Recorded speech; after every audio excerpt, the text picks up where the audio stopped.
The Cats of Ulthar by H.P. Lovecraft.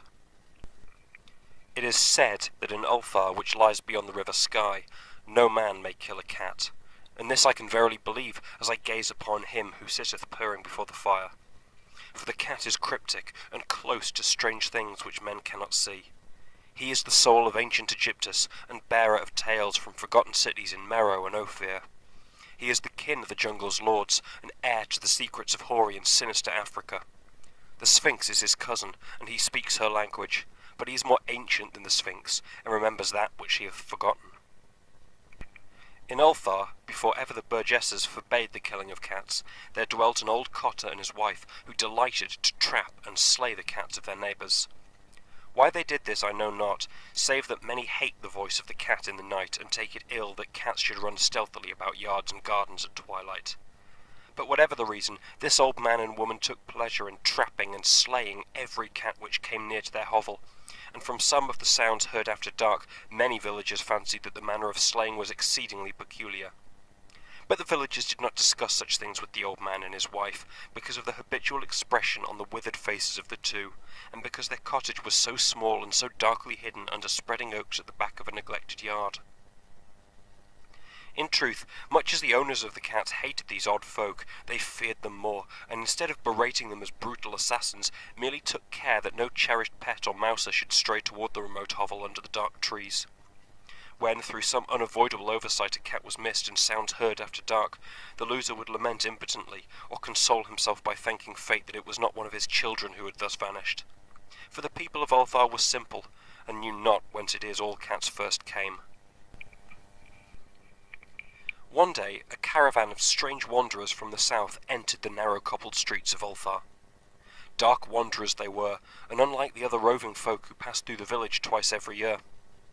In the marketplace they told fortunes for silver, and bought gay beads from the merchants.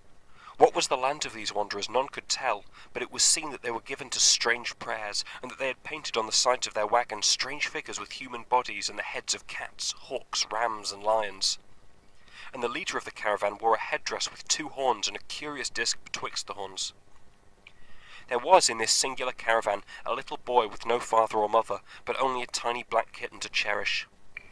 The plague had not been kind to him, yet had left him this small furry thing to mitigate his sorrow, and when one is very young one can find great relief in the lively antics of a black kitten.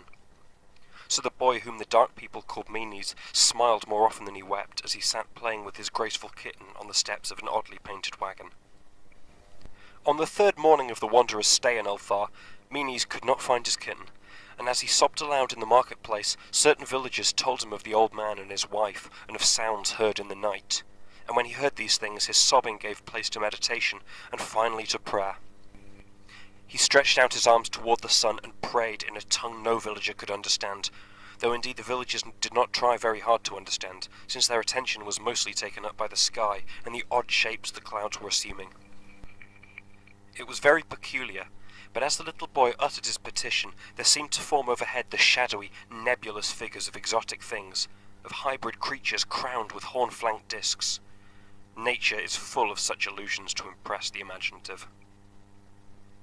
That night the wanderers left Ulthar and were never seen again, and the householders were troubled when they noticed that in all the village there was not a cat to be found. From each hearth the familiar cat had vanished, cats large and small, black, grey, striped, yellow and white. Old Crannon, the burgomaster, swore that the dark folk had taken the cat away in revenge for the killing of Meanie's kitten, and cursed the caravan and the little boy. But Nith, the lean notary, declared that the old cotter and his wife were more likely persons to suspect, for their hatred of cats was notorious and increasingly bold.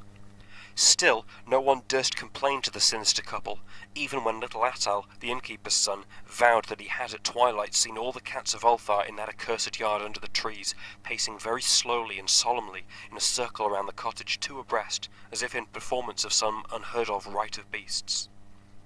The villagers did not know how much to believe from so small a boy, and though they feared that the evil pair had charmed the cats to their death, they preferred not to chide the old cotter till they met him outside his dark and repellent yard. So Ulthar went to sleep in vain anger, and when the people awaked at dawn, behold, every cat was back at his accustomed hearth. Large and small, black, grey, striped, yellow and white, none was missing. Very sleek and fat did the cats appear, and sonorous with purring content. The citizens talked with one another of the affair, and marvelled not a little. Old Crannon again insisted that it was the dark folk who had taken them, since cats did not return alive from the cottage of the ancient man and his wife. But all agreed on one thing, that the refusal of all the cats to eat their portions of meat or drink their sources of milk was exceedingly curious. And for 2 whole days the sleek, lazy cats of Ulthar would touch no food, but only doze by the fire or in the sun. It was fully a week before the villagers noticed that no lights were appearing at dusk in the windows of the cottage under the trees. Then the lean Nith remarked that no one had seen the old man or his wife since the night the cats were away. In another week, the burgomaster decided to overcome his fears and call at the strangely silent dwelling as a matter of duty, though in so doing he was careful to take with him Shang the blacksmith and Thull the cutter of stone as witnesses. And when they had broken down the frail door, they found only this: 2 cleanly picked human skeletons on the earthen floor, and a number of singular beetles crawling in the shadowy corners. There was subsequently much talk among the burgesses of Ulthar. Zath, the coroner, disputed at length with Nith, the lean notary, and Crannon and Shang and Thull were overwhelmed with questions. Even little Atal, the innkeeper's son, was closely questioned and given a sweetmeat as reward. They talked of the old cotter and his wife, of the caravan of dark wanderers, of small Meanies and his black kitten, of the prayer of Meanies and of the sky during that prayer, of the doings of the cats on the night the caravan left, and of what was later found in the cottage under the dark trees in the repellent yard. And in the end, the burgesses passed that remarkable law which is told of by traders in Hatheg, and discussed by travellers in Nir, namely, that in Ulthar no man may kill a cat.